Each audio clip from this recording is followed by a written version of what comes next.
Dar de ce pleci din nou?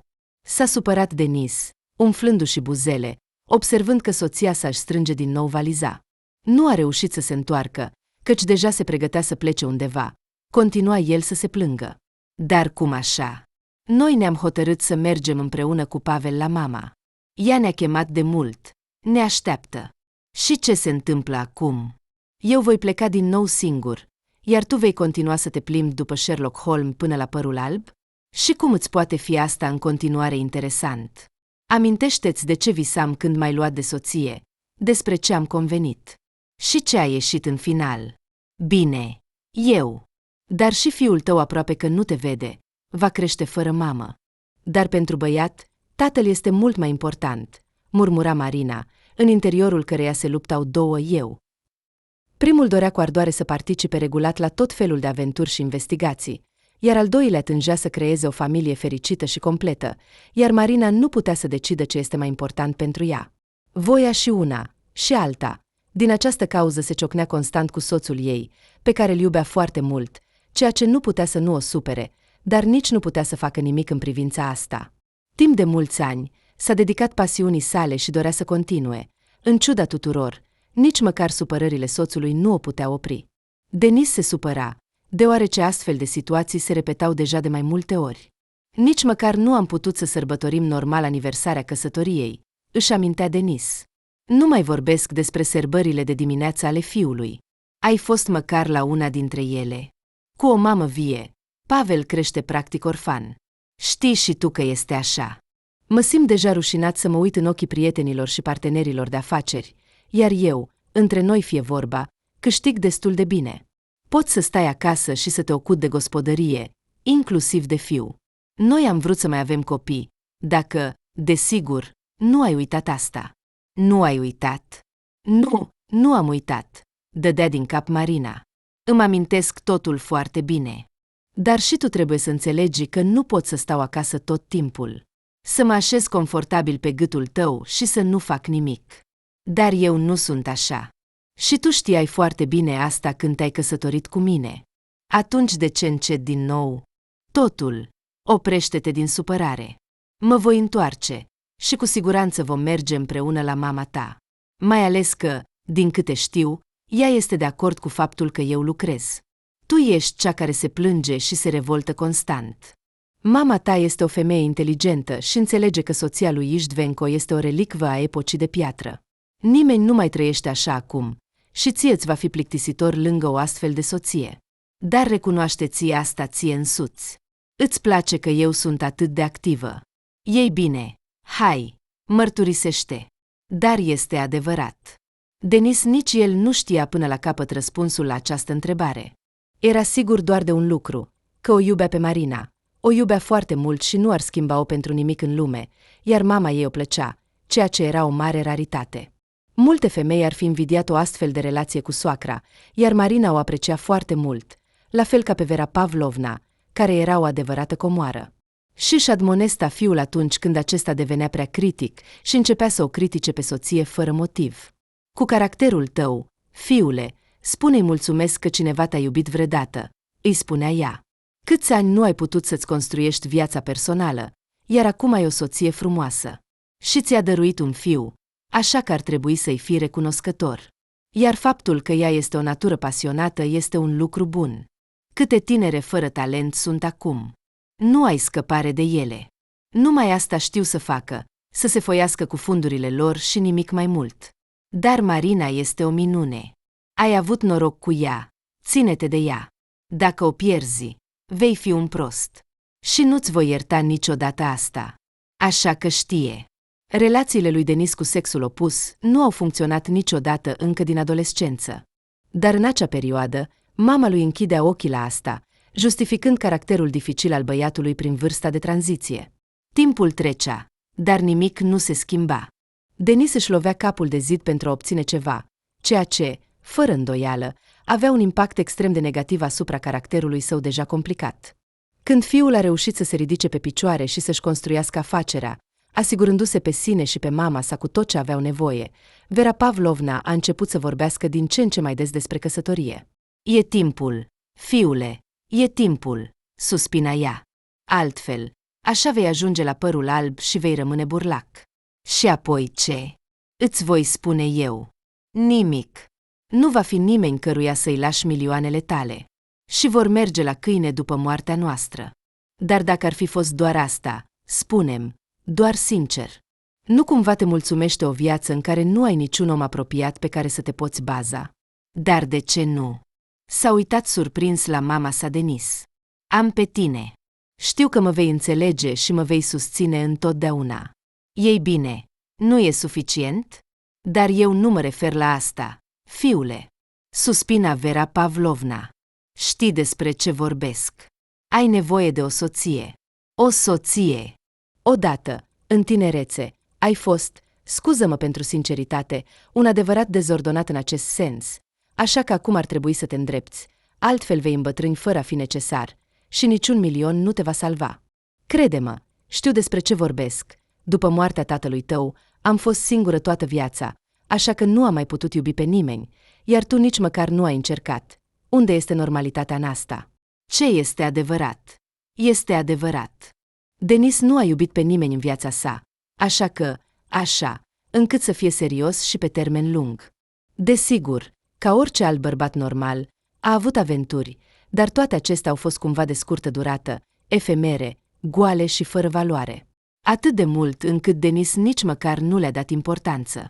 Marina a fost prima femeie care l-a impresionat atât de profund.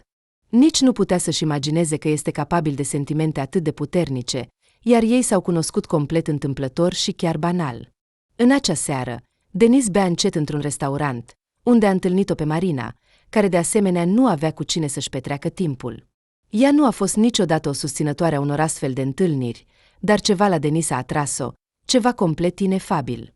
Nici ea nu putea înțelege ce anume. La fel ca Denise, Marina a avut relații temporare, uneori chiar ocazionale, până la acea întâlnire. Tot timpul ei era dedicat muncii, care a fost o pasiune timp de mulți ani. Uneori, Marina avea impresia că descifrarea misterelor și enigmelor, căutarea scheletelor în dulap și diferite dezvăluiri erau sensul vieții ei. Încă din școală, a decis ferm că, atunci când va crește, își va lega viața de investigații. Dar după ce a absolvit facultatea de drept, nu s-a grăbit să se angajeze în organele de aplicare a legii, ci, în schimb, a început să trimită CV-uri la agenții de detectivi privați. Majoritatea dintre ele, desigur, au rămas fără răspuns. Candidatura unei foste studente nu părea prea serioasă în ochii oamenilor maturi, cu o vastă experiență de viață, iar locurile de muncă nu erau atât de multe. Chiar și mama fetei, care a crezut întotdeauna în ea, râdea. Doamne! Ei bine, angajează-te ca asistentă juridică, zâmbă Elizabeth Leonidovna. Ce obsesie ai? De ce ai nevoie de acești detectivi? Dacă vrei cu adevărat să te ocupi de investigații și căutări, du-te la poliție sau undeva acolo. De ce te-ai agățat de această practică privată? Sau crezi că acolo este mai interesant? Chiar dacă te-ar angaja undeva, ai sta doar să sortezi hârtii. Nu va veni niciun detectiv să te ia cu el. Ești atât de amuzantă. Am dreptate. Ești o visătoare. Așa ești. Marina. Caracterul fetei era într-adevăr complicat. Pe lângă faptul că Marina era o visătoare, ea mai era și determinată și avea capacitatea de a merge până la capăt cu orice preț. Dacă și-a pus un obiectiv, cu siguranță îl va atinge, indiferent de costuri, la fel ca și cu munca. Dacă am spus că voi găsi acel loc de muncă pe care îl visez, înseamnă că îl voi găsi, repeta Marina. Și nu încerca să mă descurajezi. Știu ce fac și voi obține cu siguranță ceea ce-mi doresc, indiferent de costuri. Ei bine, cine ar putea să se îndoiască, gândea Elizabeth Leonidovna, pentru care fericirea și bunăstarea Marinei erau pe primul loc. Ca orice altă mamă, ea se îngrijea foarte mult de fiica ei. A vrut întotdeauna un viitor mai bun pentru ea, iar când Marina a exprimat dorința de a studia dreptul, Elizabeth Leonidovna a început să economisească bani pentru cazul în care fiica ei nu ar putea să se înscrie pe locuri bugetate. Mama știa cât de impulsivă era Marina și, dacă ceva nu mergea bine, putea să renunțe la tot și să înceapă să lucreze ca chelneriță, ceea ce Elizabeth Leonidovna nu putea accepta. Nu dorea ca fiica ei să aibă o viață la fel de grea ca a ei în tinerețe. Femeia știa din proprie experiență ce înseamnă să supraviețuiești muncind zile și nopți la mai multe locuri de muncă și nu dorea ca fiica ei să aibă o astfel de soartă, așa că o proteja în toate modurile posibile de tot ce ar putea să-i pună capăt viitorului. Și cum mama o certa pe fiică atunci când aceasta începea să se întoarcă acasă după miezul nopții, nu mai aduce și mai multe probleme, suspina Elizabeth Leonidovna. La ce te gândești? Vrei să înveți, iar în loc de asta, ce faci? Te plimbi toată noaptea? Marina încerca să nu reacționeze prea brusc la cuvintele mamei, nu voia să o supere. Înțelegea că, oricât de modernă ar fi fost Elizabeth Leonidovna, în ceea ce privește relațiile cu bărbații, ea era totuși o persoană din vechea școală, convinsă că, dacă te implici cu cineva, trebuie să fie exclusiv cu perspectiva de a te căsători odată pentru totdeauna. Dar Marina nu dorea deloc căsătorie. Nu avea nevoie de asta. Voia să-și dedice tinerețea pasiunii sale, iar apoi, cum va merge? Cât despre relații, Marina le percepea ca pe o parte integrantă a vieții oricărei persoane adulte și cu siguranță nu se gândea să stea singură până când nu-l va întâlni pe cel ales. Mai ales că era o fată activă și foarte simpatică, era foarte greu să reziști unei astfel de persoane. Și tinerețea se dă doar o dată în viață, iar a pierde ocazia de a te bucura din plin de acest timp. Ei bine, ar fi fost pur și simplu stupid. Marina nu avea de gând să facă asta.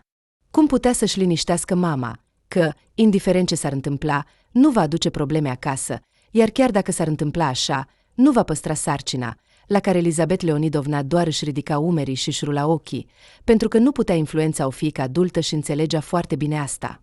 Cât de repede ai crescut, Marina! Suspina ea din când în când se ivea o ocazie rară de a vorbi cu fiica ei. Iată, ai găsit și un loc de muncă. Unde? Dacă nu este un secret, ai reușit să te angajezi la o agenție de detectivi. Totul, așa cum ai visat, nu-i așa? Revenind acasă în acea zi, Marina strălucea ca un samovar lustruit, ceea ce indica faptul că în viața ei s-a întâmplat cu adevărat ceva foarte important. Elizabeth Leonidovna știa că fiica ei fusese la un alt interviu și și-a dat seama imediat că a avut succes. Și Marina nu avea de gând să ascundă asta. Chiar înainte de a aștepta întrebări și curiozități, ea a împărtășit mamei vestea bună. Da, a găsit un loc de muncă, și acest lucru nu putea să nu o inspire și să o motiveze. Marina era atât de fericită încât voia să cânte și să danseze. De mult timp nu mai simțise emoții atât de puternice, iar în acel moment s-a convins din nou că nu există obiective inaccesibile. Și dacă o persoană își dorește cu adevărat ceva, cu siguranță va ajunge acolo, indiferent de câte încercări va întâlni pe parcurs. Marina era convinsă că mai devreme sau mai târziu va găsi o persoană care va fi de acord să o ia ca asistentă. De fapt, inițial, Iacov Petrovici a invitat-o la interviu pe fosta studentă din curiozitate, nu putea să nu o întrebe pe fată de ce are nevoie de toate acestea. De ce nu o muncă în organele de aplicare a legii? Se interesa Iacov Petrovici. În perspectivă, ai putea să te ocupi singură de activități de detectiv. Pentru asta nu este necesar un stagiu foarte mare. Da, dar eu nu am experiență, nu am relații, nimic, a suspinat Marina, care nu era deloc o proastă și înțelegea că totul nu este atât de simplu. Mai bine să lucrezi mai întâi sub îndrumarea cuiva. Și, se pare, exact sub îndrumarea mea, zâmzi Iacov Petrovici, care căuta de mult o asistentă. De fapt, nu pentru a o lua cu el peste tot. Bărbatul era deranjat și iritat de toată această birocrație. Voia foarte mult să delege pe cineva toate acestea, dar nu avea pe cine. Nu oricine putea fi de încredere cu astfel de lucruri importante. Mai ales că Iacov Petrovici, prin natura sa, era o persoană foarte rezervată, ceea ce nu era deloc surprinzător. Clienții îi încredințau cele mai prețioase lucruri, iar Iacov Petrovici nu putea să-i dezamăgească. De aceea, nu s-a decis mult timp să caute un asistent din afară, cine știe ce fel de om ar putea fi. Dar Marina i-a plăcut de la prima vedere. Era evident că îi putea fi de încredere. De fapt, fata avea foarte puțină experiență, dar asta nu era o problemă. În schimb, pe ea se putea baza întotdeauna, iar Iacov Petrovici s-a convins de acest lucru în prima săptămână de muncă. Pe detectiv nu putea să nu-l bucure faptul că fata nu a întârziat niciodată la muncă. Iacov Petrovici nu suporta întârzierea, iar toate sarcinile le îndeplinea Marina cu un interes imens, de parcă nu era o muncă banală de birou, ci ceva cu adevărat foarte important. Nu crezi că îți place cu adevărat să te ocupi de toate aceste hârtii? Întreba Iacov Petrovici, care nici nu putea să-și imagineze că toată această birocrație ar putea reprezenta un interes pentru cineva. Dar cum altfel? Zâmbea Marina, care era convinsă că întotdeauna și în toate trebuie să existe ordine. Dar cum altfel? Dar Iacov Petrovici avea întotdeauna probleme mari cu asta. El știa să adune informații, să analizeze, să facă concluzii corecte, dar să adune totul la un loc nu suporta. În majoritatea cazurilor, bărbatul se baza exclusiv pe intuiția sa, neglijând detaliile mici, ceea ce nu afecta deloc munca, dar crea haos în jurul său, ceea ce era, desigur, neplăcut, dar, în general, tolerabil. Odată cu apariția Marinei, totul s-a schimbat brusc. Ea s-a dovedit a fi o adevărată descoperire și l-a completat perfect pe Iacov Petrovici cu meticulozitatea și atenția ei la detalii. Marina nu avea o intuiție la fel de bună, nu știa să adune rapid lucrurile, dar era pedantă și responsabilă, iar în timp a devenit indispensabilă pentru Iacov Petrovici. Când el a angajat-o, era sigur că fata nu va rezista nici măcar un an. Va fugi undeva, unde este mai interesant, și va avea ocazia să obțină o experiență reală și utilă, dar nu.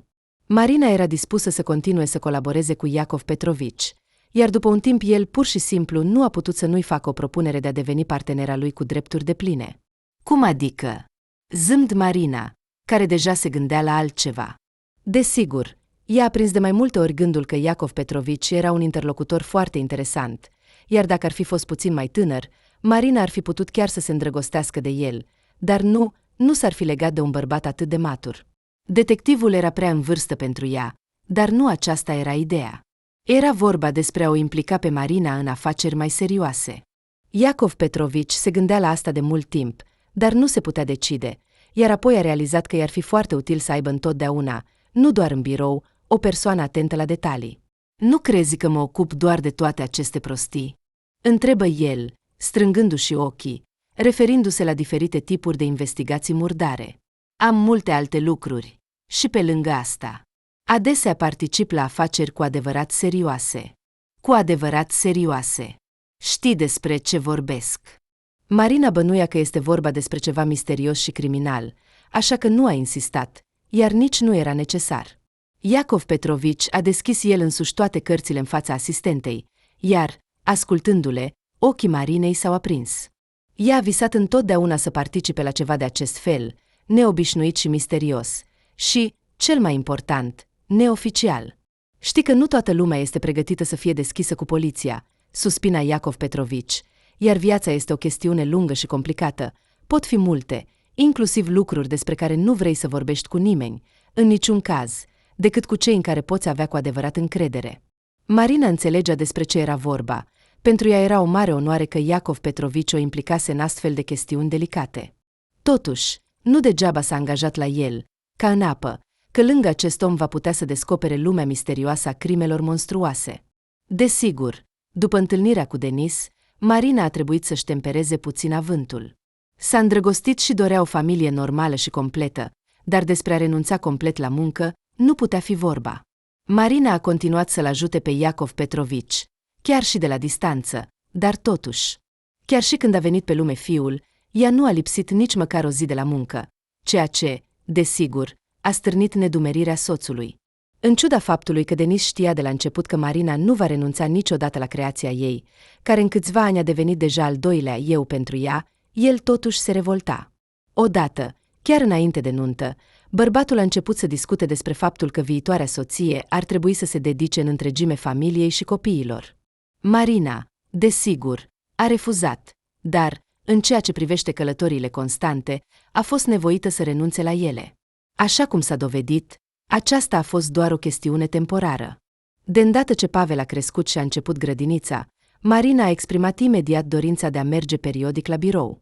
Denis a fost, desigur, împotrivă, dar nu a insistat. Era atât de fericit că a devenit tată, iar Vera Pavlovna l-a admonestat pe fiu când acesta a început să se plângă că soția s-a întors prea repede la muncă. Pavel deja crește, zâmbea ea. Merge la grădiniță.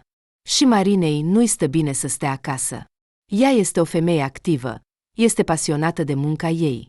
Să lucreze. După un concediu maternal lung, Marina a fost atrasă de muncă, ceea ce nu era deloc surprinzător. De câteva ori, soții au fost nevoiți să rateze câteva evenimente importante, Iar cu timpul Denis a început să nu se mai supere aproape deloc. Se irita doar în acele momente când o nouă călătorie urgentă a Marinei le strica planurile. Așa s-a întâmplat și de data aceasta, când soții s-au hotărât să meargă la mama lui Denis la țară. În ciuda faptului că Denis a propus de mai multe ori mamei să dărâme această veche căsuță și să construiască pe acel loc o casă mare și frumoasă, Vera Pavlovna refuza categoric. "Fiule, cum nu înțelegi?" Zâmbea ea de fiecare dată când Denis își începea melodia preferată despre construcție. "Această casă este o relicvă de familie. Mama mea a trăit aici toată viața ei. Aici mi-a trecut copilăria și tinerețea. Dacă dărâmăm această, cum spui tu, căsuță și construim pe acel loc o vilă, nu va mai fi la fel. Îmi place totul. Este o diversitate. Uite, am început chiar să săpăm o grădină. Nu-ți poți imagina ce plăcere este." Denis nu putea suporta toate acestea, la fel cum nu suporta călătoriile la țară, de care se săturase în copilărie. Dacă ar fi fost după el, ar fi dărâmat totul acolo. Dar, din păcate, din când în când, bărbatul trebuia să meargă acolo, nu voia să-și supere mama. Și, deși continua să insiste că ar trebui să construiască o casă normală, nu mai apăsa pe Vera Pavlovna așa cum făcea înainte. Se poate spune că aproape s-a împăcat cu situația. Ce altceva putea face, dacă mamei îi plăcea atât de mult căsuța ei veche? De data aceasta, când Marina s-a pregătit în grabă pentru o nouă călătorie de afaceri chiar înainte de plecarea la Vera Pavlovna, lui Denis nu-i mai păsa de nimic. Era atât de supărat încât abia se putea controla. "Fiule, de ce ești atât de nervos?" zâmbea Vera Pavlovna. "Te enervezi degeaba. Dar nu s-a întâmplat nimic grav. Ei bine, a plecat și a plecat. Așa trebuie. Și mai bine mă ajuți să săpăm grădina. Știi, am adus atât de multe răsaduri. Cartofii vor crește exact cum trebuie, iar Pavel va mânca legume proaspete. Altfel, îi dai băiatului tot felul de prostii din magazin. Nu va avea deloc sănătate și imunitate cu o astfel de alimentație. Și la ce vă gândiți, părinți? Încă mă întreb de ce este nevoie de o grădină. Uite, de asta. Ca să avem legume proaspete direct din pământ pe masă măcar câteva luni pe an. Din păcate, sunt puține, trebuie să cultivăm mai multe, dar eu nu mă descurc singură. Și tu vii atât de rar să mă ajuți, încât nu pot spera la o recoltă decentă. Numai așa, ca să ne răsfățăm. Dar, în orice caz, mulțumesc pentru asta. Hai, nu mai sta. Să mergem să săpăm. Așa te vei mai liniști." Neastâmpărul mamei îl scotea din minți pe Denis la fel de mult ca și comportamentul soției. Dar, oricum ar fi fost, Marina și Vera Pavlovna erau cele mai apropiate persoane pentru el, iar Denis nu putea să se supere pe ele prea mult. Mai ales că mama avea adesea dreptate. Seara, supărarea s-a risipit, iar bărbatul a băut cu plăcere ceai cald și tare, mâncând coacăze culese din aceeași grădină. Totul era exact așa cum fusese în copilărie și adolescență, când Denis mergea la bunica lui la țară pentru a se odihni. Cât de mult a trecut de atunci! Părea că a trecut o veșnice. Nina Ivanovna nu mai era de câțiva ani. Era atât de dedicată locului ei, încât a cerut să fie îngropată la cimitirul din sat. O femeie minunată! Așa o aminteau atât rudele, cât și vecinii. Nu stătea niciodată pe loc. Reușea să facă nu doar treburile ei personale, ci și să participe activ la cele ale altora. Inclusiv la treburile nepoțelului, care, pe măsură ce îmbătrânea, devenea tot mai neastâmpărat. Nu se poate spune că bunica era încântată că Vera Pavlovna îi trimitea fiul în fiecare vară, dar înțelegea că nu avea de ales. Era foarte greu să crești un copil fără tată, mai ales un băiat. Ce putea să-i ofere o mamă care se frământa la mai multe locuri de muncă pentru a-și asigura fiul cu cele necesare? La fel ca Vera Pavlovna, Nina Ivanovna închidea ochii la micile năzbâtii băiețești, iar pentru unele fapte serioase nu dădea o mare importanță. Unde să o urmărească pe puștoaica care, de dimineața până seara, se zbenguia fie pe râul lângă foc, fie în altă parte. Denis nici măcar nu putea să-și imagineze că bunica a dus în mormânt acel secret pe care trebuia să îl dezvăluie în timpul vieții.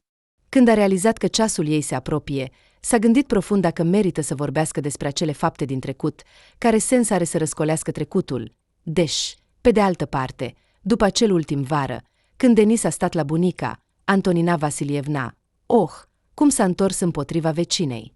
Era gata să o distrugă. "Nu fi proastă! A realizat ce s-a întâmplat și oricât de mult nepoata Sviatca s-ar fi ascuns de ochii lor, nu ar fi putut ascunde totul pentru mult timp, iar Nina Ivanovna nu a vrut să-i strice viața nepoatei. Era încă tânăr și prost. Iar în tinerețe, ce fapte nu se petrec? Ai putea crede că a făcut ceva groaznic. Doamne, se îndepărta ea, ce prostie! Iar Sviatca trebuie să se țină în frâu, căci uite ce fete au apărut acum, se culcă singure pe fân, iar apoi aruncă toată responsabilitatea pe băieți. Nu se poate să nu se întâmple nimic și nu e treaba mea să mă bag în viața lui Denis. Totul s-a terminat. El nu va mai veni aici niciodată. A crescut, trebuie să învețe din vacanțele de la țară, să se ridice pe picioare și, în general, nu are timp pentru asta, iar voi să vă rezolvați problema cumva. Nu e secolul al XV-lea, toate metodele sunt disponibile, plătiți cui trebuie, eu pot ajuta cu banii. Totul va fi făcut în cel mai bun mod. După câțiva ani, Sviatca nici nu va mai aduce aminte de nimic. E ușor pentru tine să vorbești, a răcnit Antonina Vasilievna cu dispreț, dar totuși a luat banii. Nina Ivanovna avea o mică pușculiță, pe care o păstra pentru zile negre. Și, judecând după toate, acele zile negre au sosit, dacă nu acum, atunci când? Pentru nepoată, oricum ar fi fost ea, bunica ar fi dat jos ultimele ei pantaloni. Denis era singurul lor și nimeni nu le va putea înlocui vreodată. Fiicei, Nina Ivanovna nu i-a spus nimic, doar când aceasta a menționat din nou că Denis va veni în vizită, i-a refuzat politicos. Vera, nu mai sunt atât de tânără să am grijă de el, a suspinat bunica. Ce să fac cu un băiat sănătos pe toată vara? Nici măcar nu am timp să mă pregătesc pentru el, și Denis este deja un băiat mare, mai bine să meargă să lucreze decât să se plimbe prin natură toată ziua. Cu atât mai mult, că oricum nu vă descurcați. Ce-i drept? Ce-i drept?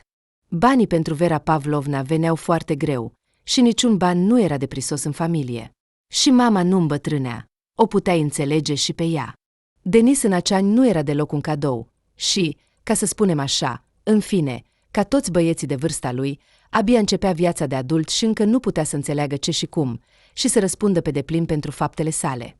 De aceea, Nina Ivanovna era gata să se sacrifice, doar ca acea poveste să nu iasă niciodată la iveală, cum ar fi putut să-și imagineze că după mulți ani totul va ieși la suprafață, iar Denis și Vera Pavlovna vor afla despre ceea ce nu trebuiau să știe. Antonina Vasilievna era deja în mormânt, dar fiica și nepoata ei erau în perfectă sănătate. De-a lungul anilor, Svelana își amintea cum s-a supărat mama când a aflat despre sarcina fiicei, ce cuvinte i-a spus, cum a jignit-o. Se părea că toate acestea erau deja de mult uitate, fapte din trecut, cu atât mai mult cu cât Svelana avea deja o fiică adultă, ce să mai aducă aminte de ce s-a întâmplat în tinerețe.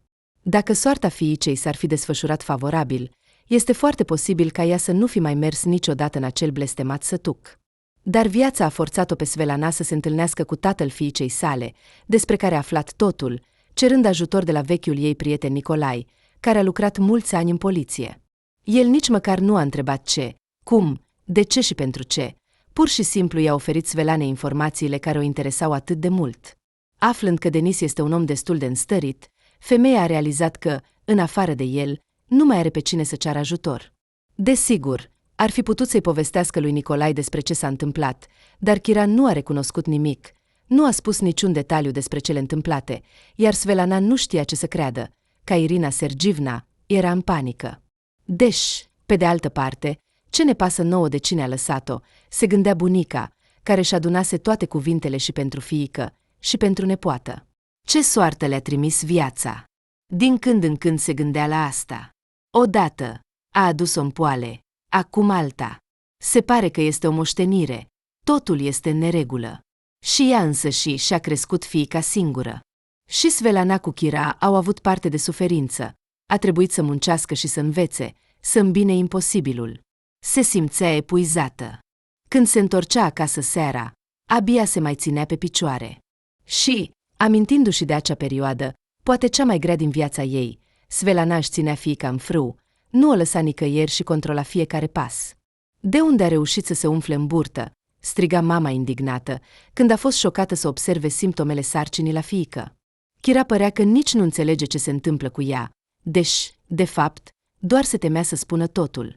Știa cum va reacționa mama și din prostie și lipsă de experiență. A ajuns până în momentul în care a fost imposibil să scape de copil și Kira nu a observat imediat. Când a început să se simtă rău, a crezut că doar s-a îmbolnăvit. Și abia după un timp a realizat ce s-a întâmplat, dar era deja prea târziu. Nu o să o întreb nici măcar cum a putut, se revolta Svelana. Și nu o să-i permit să-mi pună un jug la gât. E suficient pentru mine. Tot ce am îndurat din cauza Kirei, am muncit. Nu am văzut lumina zilei, am crescut o fiică. Totul pentru ea. Credeam că va crește o fată bună, iar uite ce a ieșit. Asta, se pare, este recunoștința ei pentru tot ce am făcut pentru ea. Irina Sergievna încerca să-și liniștească fiica, deși știa că era foarte greu pentru ea să se împace cu totul. La rândul ei, a fost și ea indignată până în adâncul sufletului când Svelana a adus-o în poale. Dar totul s-a dovedit a fi nu atât de înfricoșător. Ai crescut și ea va crește, suspina Irina Sergievna. Ce să facem acum, dacă așa s-a întâmplat? Nimic. Mai bine să nască, decât să o ducem la vreun nepriceput care îi va distruge sănătatea pentru tot restul vieții. Apoi, nu va putea să fie mamă. Doamne ajută să rămână vie. Oh, mama, destul, oprește-te, răspundea Svelana. Nu este cazul. O voi face altfel. Voi obține de la tatăl ei asigurarea viitorului nepoțelului și în același timp o voi pune pe Kira pe gâtul lui.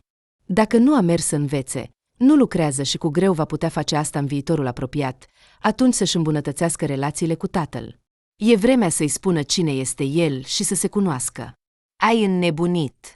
Exclamă Irina Sergievna, care nu putea să creadă că fiica ei obținea informații despre Denis. De ce ai nevoie de toate astea? Și Kira de ce are nevoie? Nu a fost în viața noastră atâția ani. Am trăit fără el și vom trăi în continuare. Exact, nu a fost.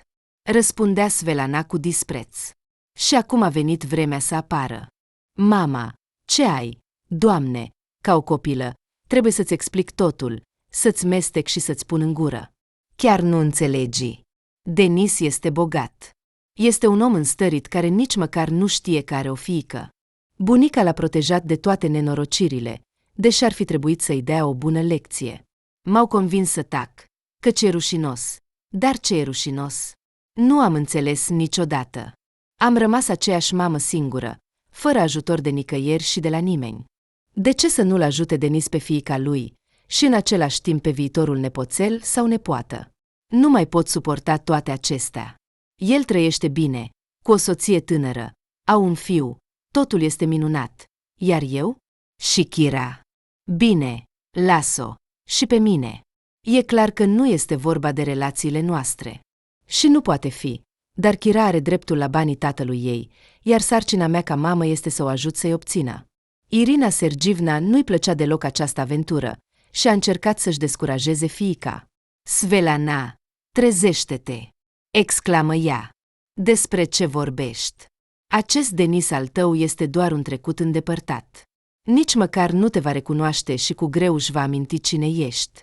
Are atâtea, înțelegi tu, iar Kira nu-i trebuie nici măcar gratis, cu atât mai mult că, așa cum spui tu, trăiește cu o soție tânără și cu un fiu, de ce i-ar trebui o fiică adultă și încă cu astfel de probleme? Dacă nu vrea să plătească, voi da în judecată, a spus ferm Svelana, care în acel moment era mai convinsă ca niciodată că acționează corect. Am, de altfel, dreptul. El va trebui să-mi plătească pensie alimentară pentru 18 ani. Și cum are destui bani, voi obține toată suma imediat. Asta pentru banii aceștia, fiica mea minunată. Și va sta în concediu de maternitate, dar nu pe gâtul meu fragil.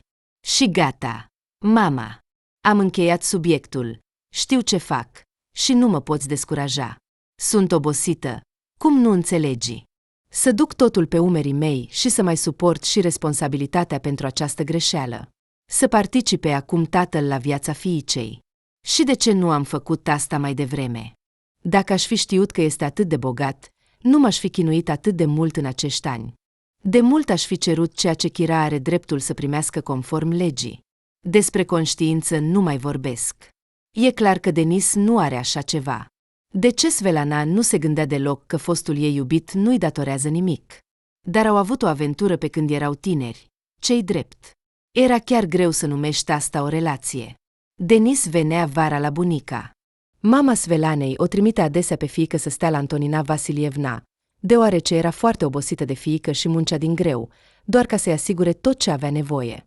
Punea mari speranțe în Svelana, iar ea a adus-o în poale, ceea ce, chiar și după mulți ani, era cea mai mare dezamăgire pentru Irina Sergievna, care era convinsă că fiica ei nu a realizat nimic în viață din cauza că a devenit mamă prea devreme. Svelana credea și ea așa, dar nu-i plăcea deloc când mama i arunca asta în față. Era jenant. Cu atât mai mult cu cât relațiile dintre Svelana și Irina Sergievna erau deja foarte complicate. Acum, când voia să-și aranjeze soarta propriei fiice, mama părea să încerce să-i pună bețe în roate, iar Svelana o doienea aspru și o punea la punct, ca niciodată. Niciodată în viața ei nu și-a permis să vorbească cu Irina Sergievna într-un asemenea ton, dar după ce Chira a adus-o în poale de la cineva, nu mai avea nimic de pierdut. Fie că mergi cu noi la cabană, fie că rămâi acasă, dar atunci nu te aștepta să cheltui banii pe care i-am obținut, a spus Svelana, când s-a hotărât să-l aștepte pe Denis în vechiul său cămin al bunicii. Din informațiile pe care le-a oferit Nicolai, femeia știa că din când în când el mai merge acolo. Un loc mai bun pentru întâlnirea foștilor iubiți era greu de găsit. În jur nu era nimeni. Vecinii nu contează. Toți fie au murit, fie nu au mai venit de mult. De aceea Vera Pavlovna iubea cabana. Liniștea, pacea, care, după cum i se părea, nu putea fi tulburată de nimeni și nimic. Dar, așa cum s-a dovedit, s-a înșelat foarte mult. În ziua în care cineva a bătut la ușă, nimic nu prevestea nenorocirea. Vera Pavlovna pregătea prânzul, iar Denis, care nu suporta toată această romantism de la țară, s-a lăsat atât de prins încât a decis să meargă la pescuit. De 100 de ani nu mai scosese barca veche a bunicului. Striga el, bucurându-se ca un copil. Interesant, oare mai e pe apă? Chiar are și vâsle. Bine, voi încerca, de ce nu? Până la urmă, râul nostru nu este adânc, știu să înot bine. Când fiul a intrat în magazie, Vera Pavlovna s-a mirat foarte mult.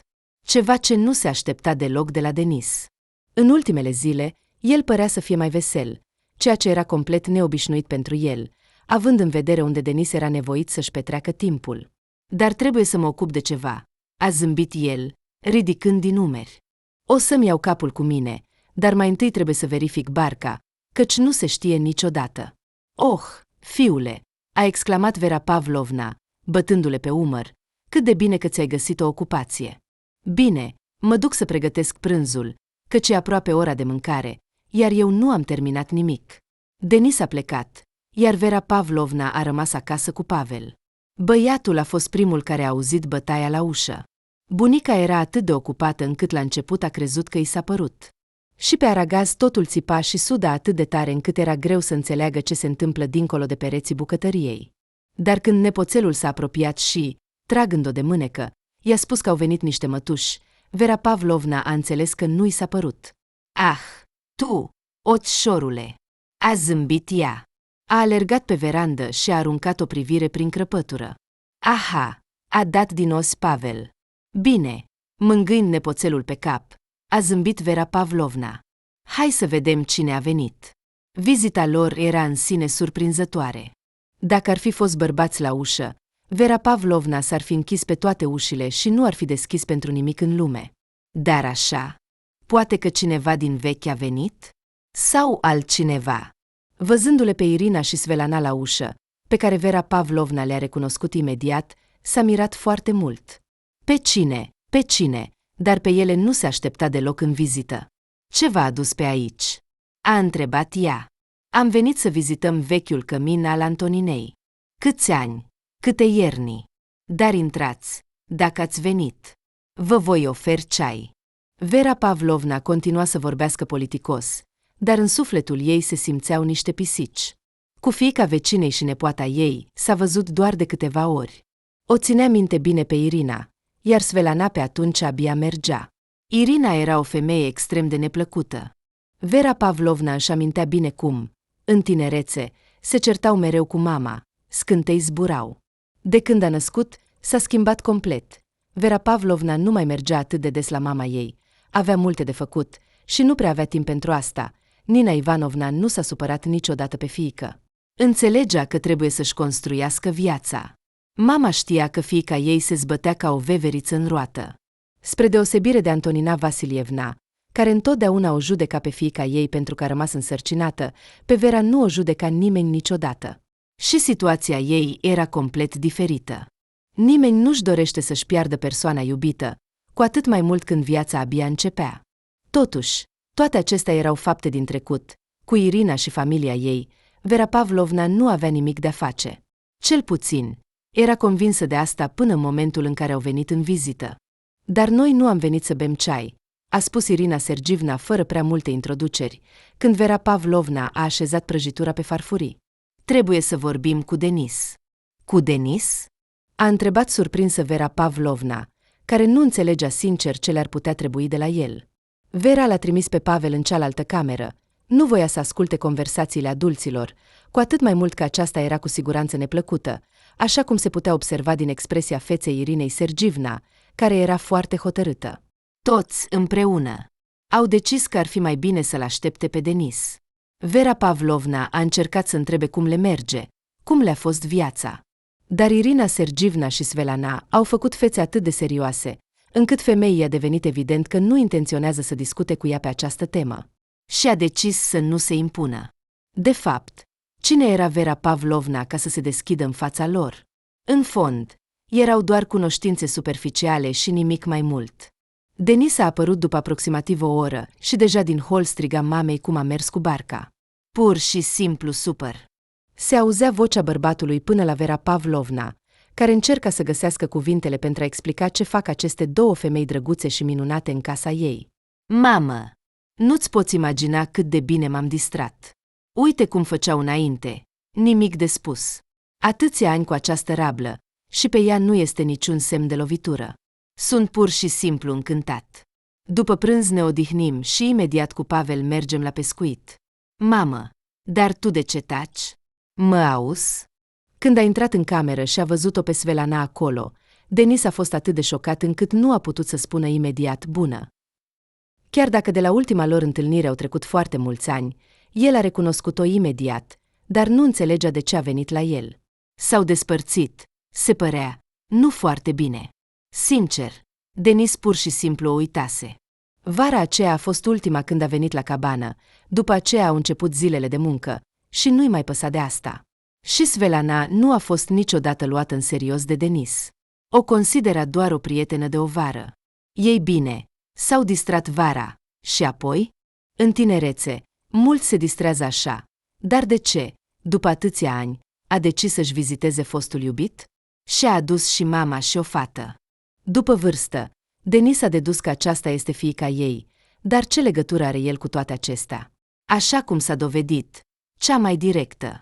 Cel puțin, așa susținea Svelana. Numai că Denis nu a crezut prea mult în asta. Dar ai dovezi? A întrebat el sceptic, când Svelana a prezentat fără prea multe introduceri pretențiile pentru pensie alimentară și a declarat că va da în judecată dacă Denis nu va accepta voluntar să plătească datoriile din trecut. Nu, dar putem face un test de paternitate, a răspuns ea. Crezi că mă gândesc serios să te înșel? Dar gândește-te, de ce mi-ar trebui toate acestea? La stabilirea paternității, instanța va efectua oricum un test, așa că nu am niciun motiv să te înșel. Vreau doar să plătești pentru greșelile tale și nimic mai mult, cu atât mai mult cu cât Chira este însărcinată. Nu-i așa că nu te interesează deloc? Denis nu știa ce să-i răspundă la toate acestea. Cum ar putea să-i pese de viața unei fete complet străine, pe care o vede pentru prima dată în viața lui? Tot ce se întâmpla îi părea absurd. Chiar dacă Chira s-ar dovedi a fi fiica lui, ar trebui să se cunoască, să comunice, dar Denis nu avea deloc dorința de a face asta după declarația Svelanei. Cine ar vrea să-și deschidă sufletul în fața unei persoane care de la început vorbește doar despre bani? Și ce pretenții ar putea avea ea? E o chestiune dacă ar fi știut despre existența fiicei și ar fi abandonat-o conștient, și cu totul alta când Denis nu avea habar că aceasta s-a născut. Logica fostei iubite îi era neclară. Nu era mai simplu să discute totul ca oamenii, decât să se arunce asupra lui cu pretenții de la început? De fapt, Svelana era pur și simplu supărată, ceea ce era complet explicabil. Soarta ei nu s-a desfășurat bine, dar Denis avea totul bine, o soție iubită, bani din belșug, iar fiul crește. Și atunci, în tinerețea îndepărtată, Svetlana îl percepea complet diferit de cum o percepea el pe ea. Și dacă Denis ar fi propus, nu ar fi refuzat să se căsătorească cu el. Pentru el, Svetlana era doar o fată cu care a petrecut bine timpul, și atât. Și totuși, totul s-ar fi putut desfășura complet diferit, și tocmai asta nu-i dădea pace. Svetlana invidia soția lui. În ceea ce privește faptul că va obține bani, femeia nu avea nicio îndoială. Denis nu este genul de om care să se plimbe prin instanțe, nu-i trebuie toată această birocrație inutilă. Rezumând discuția lor, el a fost de acord cu ușurință să facă un test ADN și chiar să-l plătească. Ei bine, dacă Kira este într-adevăr fiica mea, atunci îți voi plăti tot ce datorez, a spus Denis. Poți să-mi spui ce sumă dorești. Dacă consider că cerințele tale sunt prea mari, vom discuta despre asta. Nu-mi trebuie mult, a zâmbit Svetlana, care era profund supărată că Denis nu s-a obosit să întrebe cum au trăit ele cu Kira în toți acești ani. Nu-i păsa deloc. Imediat după ce mama și fiica au părăsit casa primitoare, Vera Pavlovna s-a pregătit brusc să plece în oraș, ceea ce l-a lăsat pe Denis perplex. Unde pleci? A întrebat el, văzând că mama își adună lucrurile. Ei bine, cum adică unde? A suspinat ea. Probabil că nu-ți face plăcere să rămâi aici după toate acestea. Tu te vei întoarce acasă, iar eu ce? Voi merge cu tine, dar nu pot rămâne singură în această pustietate cu Pavel. Ei bine, e adevărat, a dat din cap Denis, care după câteva minute și-a schimbat brusc atitudinea. De ce ar trebui să plecăm? A strigat el. Am venit să ne odihnim și ne vom odihni. Ei bine, să plece de aici unde văd cu ochii. Nu mă voi adapta la nimeni. Și cu atât mai puțin să le fac pe plac. Dar, dacă stai să te gândești, ce nesimțire! Pur și simplu nu am cuvinte. După atâția ani să-și aducă fiica, pe care a născut-o, între noi, fără să mă întrebe, și să-mi ceară bani? Nu, e clar, le voi da tot ce trebuie. Dar ce nesimțire, mamă! Și în tinerețe, Svetlana mi s-a părut întotdeauna o fetiță timidă, iar acum s-a dovedit a fi o adevărată rechină, deși cine s-ar fi gândit, nu? Acceptă. Cu ce, fiule? A zâmbit Vera Pavlovna. Cu faptul că Svetlana ta este timidă. Nu știu despre ea. Dar că Irina nu a fost niciodată așa. Este un fapt. O adevărată vrăjitoare, iar fiica ei, probabil, a moștenit-o, cum se spune, mărul nu cade departe de pom. În general, înțelegi, iar eu în toată această poveste sunt interesată de altceva. Chiar nu credeai că mama nu știa. Nu aș crede niciodată. Atunci de ce nu mi-a spus nimic? Și ție? Chiar a crezut că nu ai dreptul să știi că ai o fiică.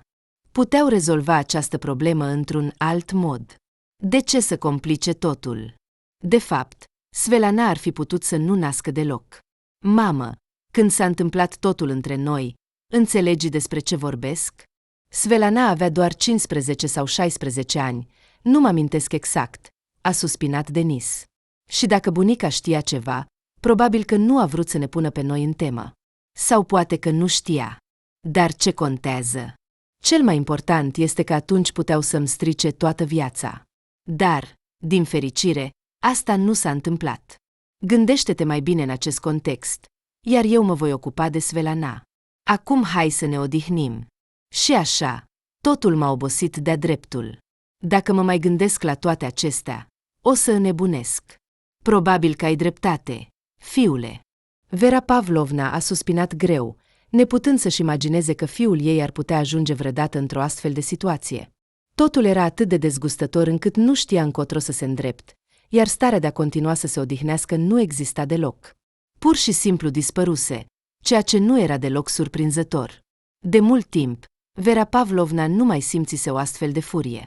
Ce bine i-ar fi plăcut să meargă și să-i dea o lecție bună Svetlanei, împreună cu mama ei. Vera Pavlovna îi ura pe oamenii obraznici și lipsiți de principii, iar ei erau exact așa. Nu puteai să-i numești altfel. Și pentru fiul ei, Vera Pavlovna era gata să rupă pe oricine, iar pentru nepot, cu atât mai mult. Din acest motiv, Vera Pavlovna dorea să plece. Trebuia să fie sigură că Pavel este în siguranță. Cine știe ce le-ar putea veni în minte acestor nenorociți? Cine îi știe? Cu atât mai mult cu cât Svelana dorea evident să primească de la Denis nu doar bani. Vera Pavlovna o vedea prin toate. Astfel de oameni nu se opresc în fața nimic dacă vor să-și atingă scopul. Și ce altceva ar mai putea să caute? Destul de tânără, dar deja destul de uzată de viață, o femeie cu o fiică adultă. Cui îi mai trebuie așa ceva? Svelana înțelegea perfect toate acestea și din această cauză se enerva și mai tare. Ce dezgustător era să privești acea față îngrijită. Se revolta, abia ce pășiseră cu fiica ei în pragul vechiului cămin al bunicii. Atât de serios. Îți voi da totul până la ultimul bănuț. Îți voi da asta. Îți voi da aia. Nu i-a spus niciun cuvânt Chirei. Iar tu de ce ai tăcut? A strigat Svelana la fiica ei. Ți-ai înghițit limba? Este tatăl tău, între noi fie vorba, iar ție parcă nu-ți pasă. Și ce trebuia să spun? A întrebat Chira, surprinsă. M-ai adus la un străin să cer bani și, sincer, mi-a fost rușine. Mamă, mi-a fost foarte rușine. Rușine! S-a înfuriat Svelana. Nu, ați auzit? Ei îi este rușine. Dar să rămâi însărcinată nu este rușine. Mai bine ai tăcut acum. Pentru că nu mă asum responsabilitatea pentru mine. Ți-am dat cei mai buni ani din viața mea. Pot spune că mi-am dat toată viața, iar tu, în loc de recunoștință, studii, muncă, comportament decent, mi-ai adus un copil. Cum este asta, după părerea ta? Normal. Deci asta e tot? A strigat Irina Sergievna, care deja începea să fie destul de iritată de comportamentul fiicei și nepoatei. Ambele s-au liniștit și au încetat să se certe. Svelana, de ce ai venit aici? Ca să vorbesc în liniște cu Denis? Ai vorbit. Acum putem să ne pregătim și să plecăm. Nu mai avem ce căuta aici. Căsuța asta nu mai este potrivită pentru locuit de mult, așa că haideți să ne strângem și să plecăm. E timpul. Dar Svelana nu intenționa să plece nicăieri. În mintea ei se cocea un alt plan. Viclean și crud, dar cu 100% șansă de succes. A realizat brusc că banii pe care îi va prinde la Denis vor fi insuficienți. Oricât i-ar fi dat, era doar o parte, și anume o parte foarte nesemnificativă din averea lui. Și de ce să primească o parte, când poate obține totul și să trăiască în continuare fără griji? Această idee nu-i dădea Svelanei pace și își rula în minte toate variantele posibile de a-și pune planul în aplicare.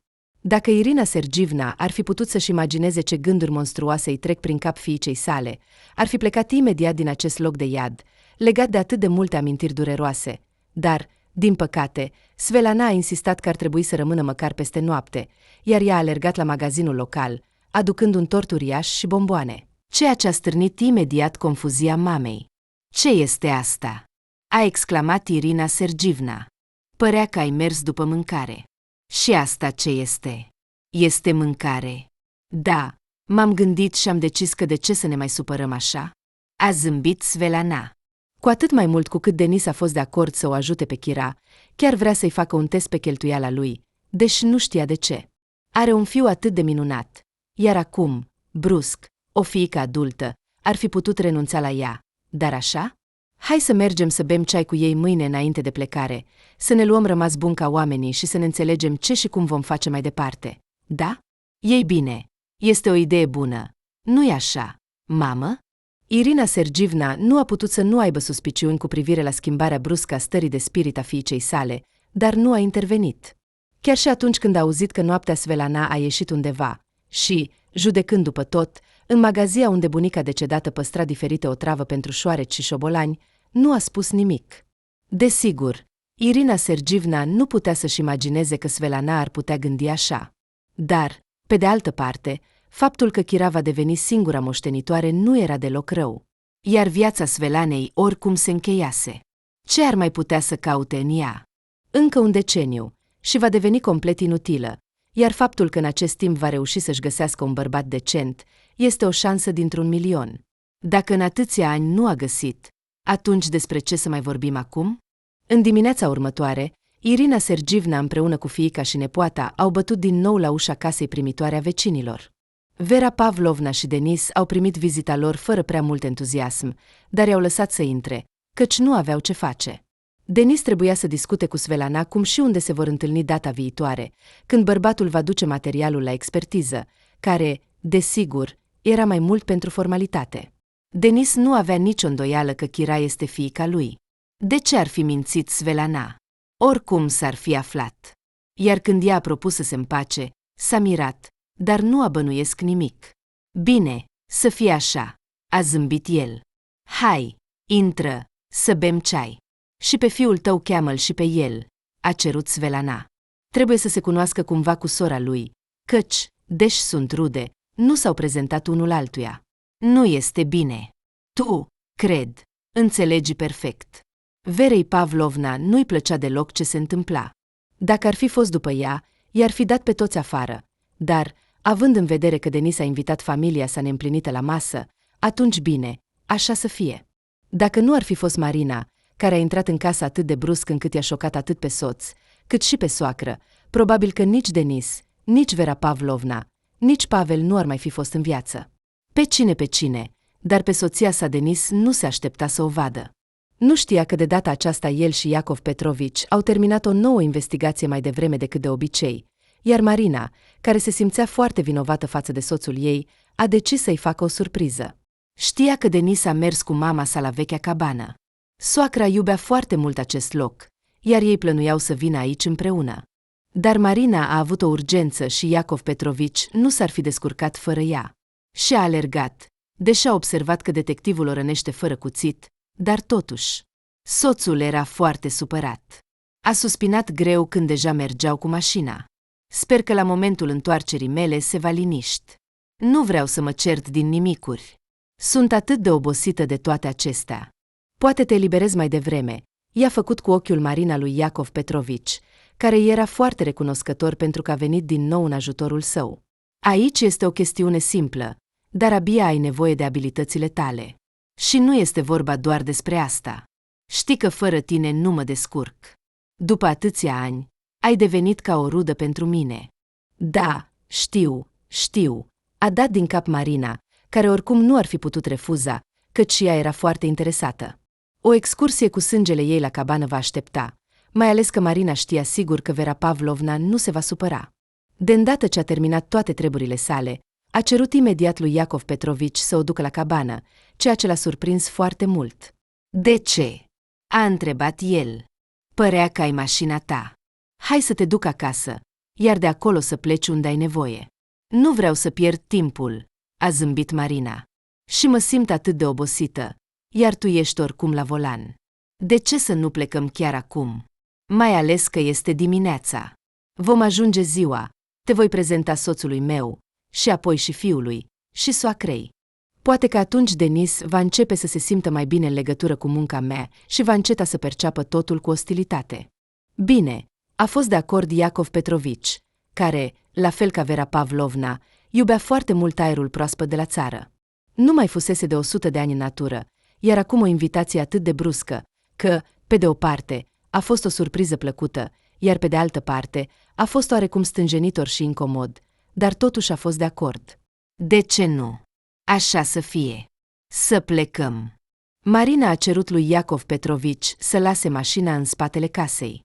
Vrea să-i facă o surpriză soțului ei și, de asemenea, să-l avertizeze că nu a venit singură. Și cât de mare a fost surpriza femeii nefericite când, apropiindu-se de casă, a auzit fragmente din conversația lui Denis cu Svetlana. Marina a înțeles totul greșit. În mintea ei s-au strecurat cele mai neplăcute gânduri. Asta nu se poate întâmpla. Murmura ea confuză, abia reținând lacrimile.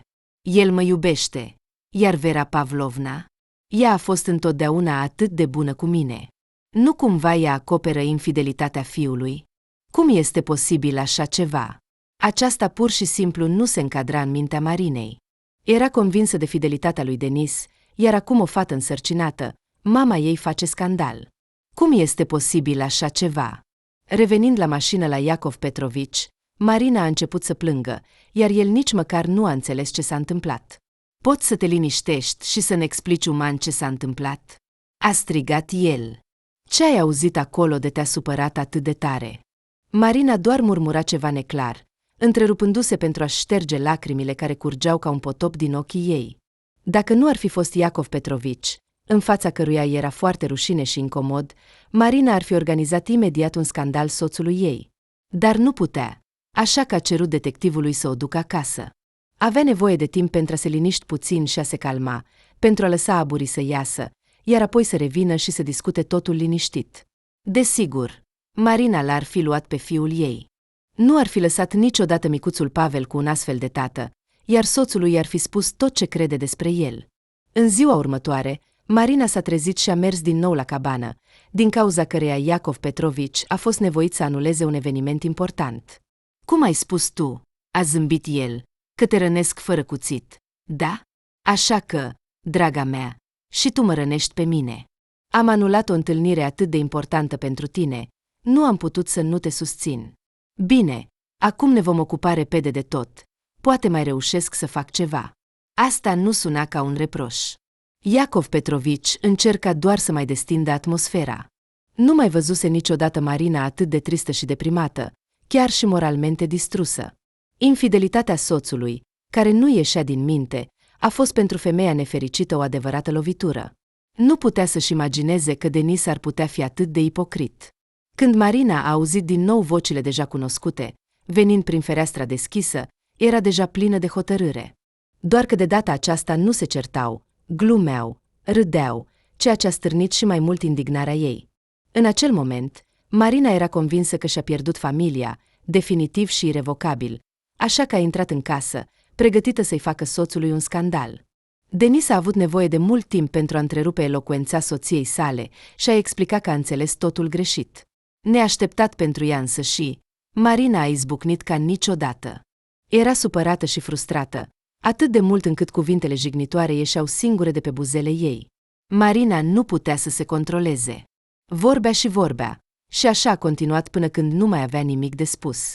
Fluxul s-a oprit. Și abia după aceea, Denis a reușit în sfârșit să explice totul liniștit. Nu se poate spune că ceea ce a auzit a bucurat-o pe Marina. Era puțin mai bine decât infidelitatea, nici nu a găsit imediat ce să spună la toate acestea. A tăcut. Iar Vera Pavlovna, care observa tot ce se întâmpla cu groază, doar suspina ușor în colț.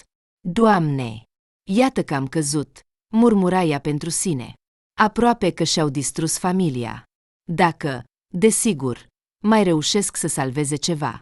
Dumnezeule! Sper să o ierte pe Marina pe idiotul meu Denis. El nici măcar nu știa de nimic. Nu se va supăra soarta pe fiul meu, încât să ia o soție atât de bună. Vera Pavlovna era gata să facă orice pentru a-l ajuta pe fiul ei să-și păstreze familia. S-ar fi culcat pe calea morții pentru asta, dar pentru ce altceva, dacă nu pentru fericirea fiului? Scandalul s-a mai liniștit, iar după ce a rezolvat problemele cu soțul, Marina a cerut-o pe Irina Sergivna, Svelana și Chira să părăsească casa lor primitoare, ceea ce a stârnit confuzia lor. Dar nimeni dintre ele nu a îndrăznit să-i răspundă soției lui Denis. Svelana a fost chiar bucuroasă că totul a ieșit așa. Și a venit această, așa cum îi spunea ea însăși, caracatiță. Femeia spera că și ea va gusta o bucată din tortul delicios, în care Svelana, puțin deschizând ambalajul, adăugase o travă. Pudra albă s-a amestecat cu presărarea și de aceea era sigură că nimeni nu va observa nimic. Dar nu degeaba Marina era atentă și minuțioasă cu detaliile. Și această abilitate a salvat nu doar pe ea, ci și întreaga familie. De îndată ce Vera Pavlovna a început să taie tortul, nurorile ei au oprit-o imediat. Ce faci, Marina?" a exclamat soacra. Ei bine, ce dacă v-ați certat? Ceea ce ai făcut bine. Dar tortul, de ce să nu-l mâncăm? Este foarte gustos și pare proaspăt." Luând un pachet de plastic de pe raft, Marina a înfășurat cu grijă tortul și l-a dat lui Iacov Petrovici, după care, suspinând, a murmurat: va trebui să ne întoarcem în oraș. Și detectivul privat a fost singurul dintre toți cei prezenți care a înțeles că s-a întâmplat ceva cu adevărat grav. Denis a fost șocat când a aflat că Svelana a încercat să-l otrăvească. Dar de ce? De ce?" striga el. Am fost de acord să-i plătesc. Mi s-a părut că ne-am înțeles cu toții." Exact, ți s-a părut," a suspinat Marina, în mintea căreia nu se încadra tot ce se întâmpla. Nu putea să creadă că întreaga ei familie era la un pas de moarte. Părea ceva complet nereal, de neimaginat, și nu se gândea să tacă. Vom transmite aceste informații autorităților, a spus ea ferm, și nici nu încerca să mă convingi să nu fac asta. Aceștia sunt oameni care nu înțeleg uman. Această mizerie a fost pe cale să ne trimită pe toți în lumea de dincolo și trebuie să plătească pentru asta. Denis nu s-a gândit nici măcar să se contrazică cu soția sa. Avea dreptate și acest lucru era complet indiscutabil. Dar în sufletul lui era totuși foarte greu. Nu se aștepta ca Svelana să fie capabilă de așa ceva. Iar micuțul Pavel ce vină avea? El era vinovat prin simpla sa existență. Svelana îl ura chiar și pe micul băiat, care primea de la tatăl său atât îngrijire, cât și dragoste, și tot ceea ce nu a avut niciodată ea însăși. Nu se îngrijea deloc de Chira, deși și de fiica ei. Vroia să o ajute pe Svelana, dar nu era principalul lucru. Răutatea față de Denis îi acoperea ochii și a venit momentul când vălul a devenit atât de dens încât Svelana nu mai vedea nimic dincolo de el. Dacă nu ar fi fost așa, nu ar fi îndrăznit niciodată să comită o astfel de crimă teribilă, cu adevărat monstruoasă. Nu l-a văzut pe Denis atâția ani, nu s-a gândit la el și părea că trăia liniștit, măsurat. Răutatea era ascunsă foarte adânc în suflet. Iar când a aflat că el este fericit și prosper, nu a putut să se abțină. La început, într-adevăr, a crezut că, primind bani de la fostul iubit, se va mulțumi, va scăpa de fiica ei, va putea trăi liniștită. Dar apoi a realizat că va fi insuficient, iar Denis trebuie să plătească un preț mai mare pentru neglijența sa din tinerețe. Denis nu putea să-și imagineze că așa ceva se poate întâmpla și a mulțumit soției sale pentru că este atât de activă, de afaceri, și nu se desparte niciodată de muncă, chiar și când este cu familia, căci dacă nu ar fi fost Marina, atunci toți ar fi fost deja morți. Dar așa. Au desfăcut o nouă anchetă complicată pe urmele calde, ceea ce nu putea să nu-i bucure. Căci după ce Svelana a fost trimisă în locuri nu atât de îndepărtate, trebuia să decidă ce să facă cu Chira, care, spre deosebire de mama ei, nu se comporta ca o nebună și nu se lăuda cu drepturile ei. Îmi pare rău pentru fetiță, se plângea Marina când soțul a început să discute despre asta. Să ia o decizie atât de importantă fără a se consulta cu ea, Denis nu putea. Și Marina se gândea să o ajute pe Chira. O viață cu o astfel de mamă nu i-ai dori nici dușmanului, raționa ea. Și bunica nu este deloc mai bună. Groaznic. Fata nefericită și va trebui să nască în curând. Consideră că este pe cale să devină mamă. Iar tu, dragul meu, vei deveni bunic în curând. Ei bine, este puțin de vreme, dar ce să faci? Așa a hotărât soarta. Cred că trebuie să cumpărăm un apartament separat pentru Chira, să o ajutăm cu bani. Iar mai departe, să decidă singură dacă vrea să comunice cu tine sau nu. Personal, nu am nimic împotriva ei. Ea este cea mai rațională dintre toate. Mă mir cum două astfel de gorgone au reușit să aibă o fiică și o nepoată atât de decentă. Mă mir și eu, a zâmbit Denis, care a acționat așa cum i-a spus Marina. Chira nu se aștepta la sprijin din partea tatălui ei și a fost foarte surprinsă când l-a văzut pe Denis la ușa apartamentului bunicii. Iar Irina Sergivna s-a enervat foarte tare. A fost pe cale să-l împingă pe Denis de pe scară, dar el a fost neclintit. A decis să vorbească cu Chira, așa că va vorbi. Până la urmă, ea este fiica lui. Nimeni nu v-a cerut să ne otrăviți, a strigat Denis. I s-au promis bani, eu nu am refuzat nimic, dar nu ne vom lăsa să ne facem de cap. Nu ai înțeles nimic, a chicotit disprețuitor Irina Sergivna și, închizându-se în camera ei, nu a ieșit de acolo până când Denis nu a plecat, ceea ce a bucurat-o pe Chira după atâția ani de viață comună cu mama și bunica. Era atât de obosită de presiunea constantă, încât voia doar să-și strângă lucrurile și să plece undeva departe, dar nu avea posibilități. Iar copilul urma să se nască în curând. Și pe el nu-l va lăsa niciodată, chiar dacă tatălui este un nenorocit și un monstru moral. Chira încerca să nu se gândească la el. În loc să-și hrănească resentimentele, a decis să înceapă o viață nouă, iar tatăl ei a ajutat-o în acest sens. Denis nu avea nicio îndoială că fiica sa are toate șansele să nu calce pe urmele mamei sale și să nu devină o criminală plină de ură, la fel cum era convins că Chira va întâlni cu siguranță fericirea ei. Cei mai buni ani ai ei sunt doar o chestiune de timp.